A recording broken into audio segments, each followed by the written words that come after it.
They came by the thousands, mostly to escape Russian oppression and poverty in the early 1900s. Along with their meager belongings came their intricate language, orthodox religion, and richly enduring customs. One of these hardy families settled around the leather-stocking region of central New York State in an industrial town called Binghamton. The Vankos were hard-working and, in spite of difficult conditions, managed to raise families and prosper. Michael Vanko has called New York State his home since he was born. His parents were among those who emigrated to the U.S. to escape the hardships of the Ukrainian homeland. But they would describe life in the old country, cutting hay by hand and cutting the grain by hand, and they used to raise horses for the Austro-Hungarian Empire, the cavalry. So that was they talked about life in the village.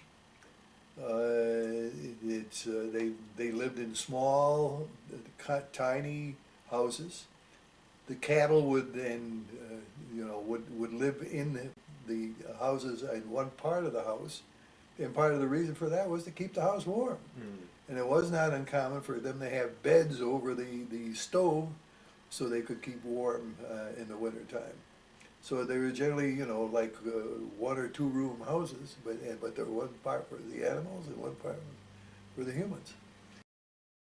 I met my wife, Nadine Vanko, in the late 1970s. Her family had moved from Binghamton to Albany, where Nadine studied ballet as a small girl and absorbed the values and customs of her heritage. It was in Albany that I first experienced the deep traditions surrounding the Russian Orthodox Church that this family fiercely clung to. The holiday of Christmas was filled with customary Russian greetings and intricately prepared cuisine, but it was the Easter holiday that unveiled an amazing craft only superficially mimicked in other American households. The traditions surrounding the holiday were solemn and many in number.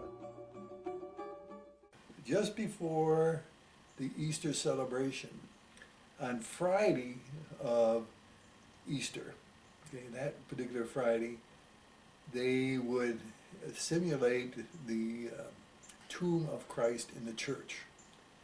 So there was actually, his body that was taken off the cross, laid on a tomb. And the church was in black and very dim lights and whatnot.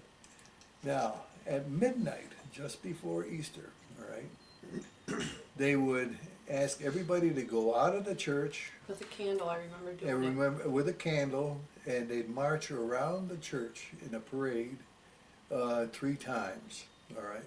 And in the meantime, they'd have closed the doors on the church. And so after the 3rd march, the priest would go up to the door, he'd knock on the door, and the doors would open, and now all of a sudden the church was now brightly lit, and everything was in white. Easter lilies everywhere. And flowers everywhere, so that you would have essentially the start of Easter.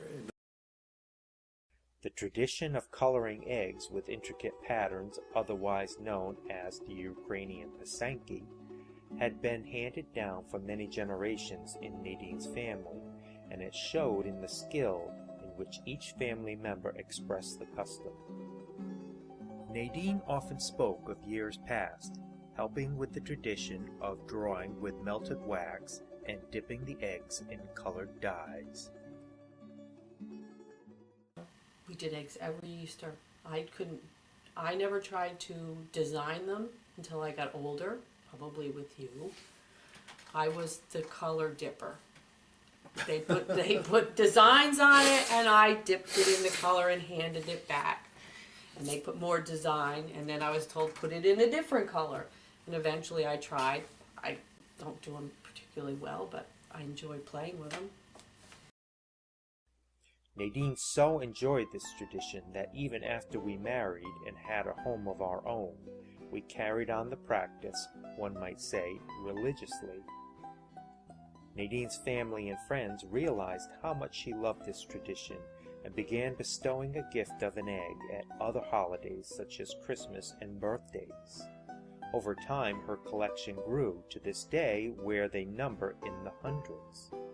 The deep belief in eggs and their power to endow good fortune and fertility truly manifested itself during a period when my wife and I were concentrating on adopting a child after many years of waiting and fertility procedures. One significant day, Nadine's sister handed her a special egg with a message that this egg would finally bring a new person to our family. Sure enough, 9 months later, a baby girl was born to an unwed mother who realized she was too young to care for her.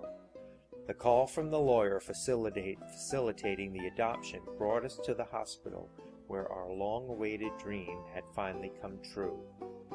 Today, when people visit our home, they will see the collection of unique and beautiful eggs that adorn our dresser tops and bookshelves. Ranging from wood to crystal, the artistic wonder of the craft is preserved for future generations.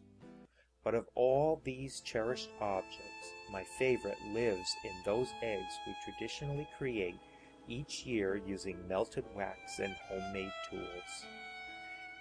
It is these traditions that solidify the family roots for our generation, creating a strong sense of identity and belonging. Though my adopted daughter may not have a genetic connection to her past, she is no less for the better, having experienced these traditions in a life filled with love. And as much as she has been a gift to us, so is this tradition a gift to her from her mother and the many generations that preserved and passed them on.